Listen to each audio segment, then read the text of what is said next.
Welcome, everybody. I'm Sarah Olivieri, and I'm so excited to be with you live today. Are you feeling like your nonprofit's energy and creativity are on a never-ending loop of depletion? Well, if so, hang tight. For the next 8 minutes, I'm going to share my secret sauce to revitalizing your projects and your strategy and your team spirit. We're going to do a little bit of spring cleaning, if you will, today. So, I want to talk to you about this concept of renewal. Renewal is my secret sauce for bringing all that good stuff back. So, what does it mean to renew anyway? So, to renew something is often a process of not rebirth, right? We're not reinventing something completely. Well, we're looking at what has happened. We're looking at what needs to change. We're looking at what skin we need to shed, right? Just like a snake renews its skin and then it's all smooth and nice underneath, right? So what do we need to shed? What do we need to bring even more of? What do we need to grow for the new season? And what do we need to keep doing for the new season, the new week, the new year, whatever it is? Renewal is the process of re-engaging what's working and disengaging what's not working.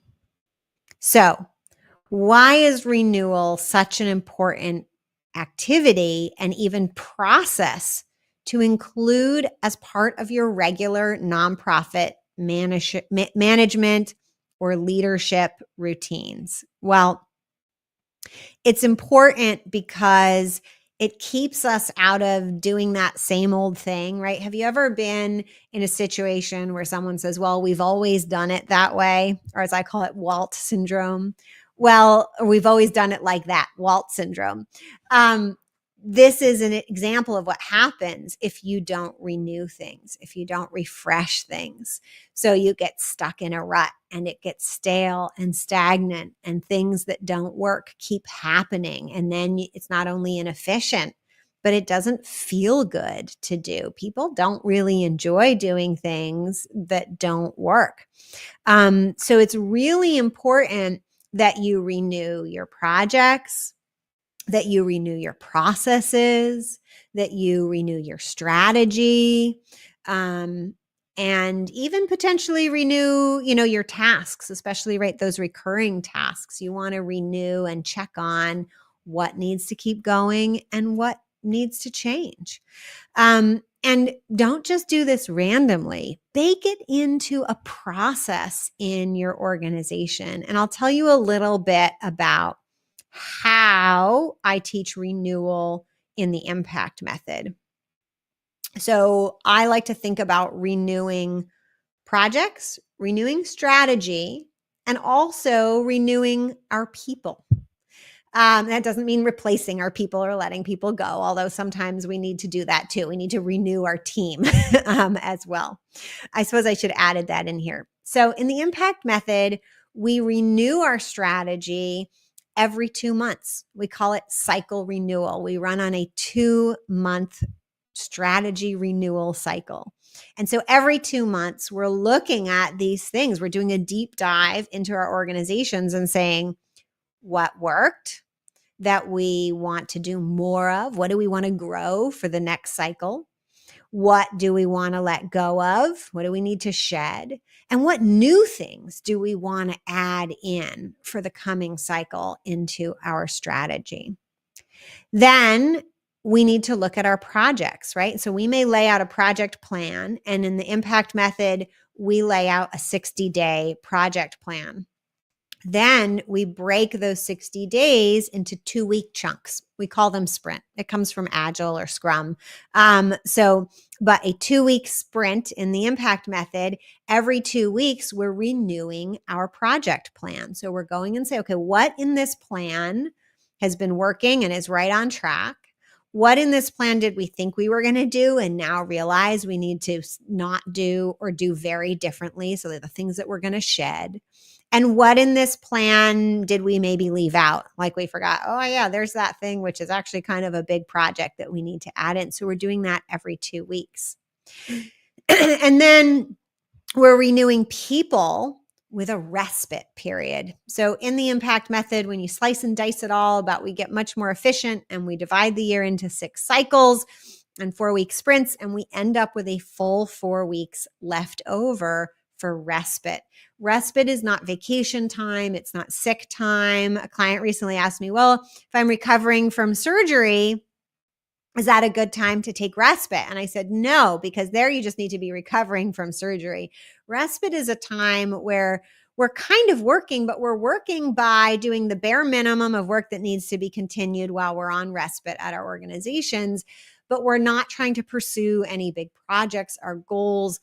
And we're letting our minds relax and get creative and do whatever they want and be not structured. It is potentially a time to not do any work, but to be open to maybe having a notebook that you jot down ideas. It is a time to free yourself from the demands of your strategy. And this becomes a very powerful tool for being creative. And you have to be creative in order to build great strategy and to plan amazing projects. So, and I mentioned too, we might need to renew our team. In the impact method, we check on where our team is at as a whole every 2 months. It's part of that cycle renewal process. And when we do that, we have the opportunity to check in and say, is this the team that we want? Another time where you might want to renew your team is whenever somebody leaves your organization. So if somebody quits or you let somebody go or you're planning to let somebody go, that's the time to renew your team. So what does it mean to renew your team? It means to confirm if everybody's in the best role they can be in, potentially move people around or have them move themselves, right? Maybe it's time for some people who have been more hands people to become leaders, heads people. Heads and hands is what we often call them with my clients. Maybe it's time for some people to go. Maybe they're no longer a great fit for the organization, or maybe they have a skill set that the organization just no longer needs. And while they fit as a team member, there is nothing really that it makes sense for them to do. Maybe you need to let go of positions completely, meaning you don't need that position. You need to add a different position instead. Or maybe you need to transition someone from one role into an area and a totally different role. I was recently talking about a client who's thinking of moving someone who's been in a program role to a fundraising role so that they can boost their fundraising activities so that they can bring in more money, which is a great way to solve that challenge. So renewal, it's the spring now as we record this. And I want you to think about where you can renew and how you can systematically schedule in renewal for your strategy, your projects, your team, and your people. I'm Sarah Olivieri. It is such a pleasure to come live with you most weeks. If you aren't on my email list and you would like to get a weekly or mostly weekly newsletter with tips like this that I cover in these videos, or you'd like to get announcements about upcoming lives and trainings that I'm doing, go to pivotground.com/sign up. And if you'd like to be one of those amazing executive directors who's in the room getting coaching from me every week, go to pivotground.com/application to see if you're a good fit to become a thriver. I'll see you next time.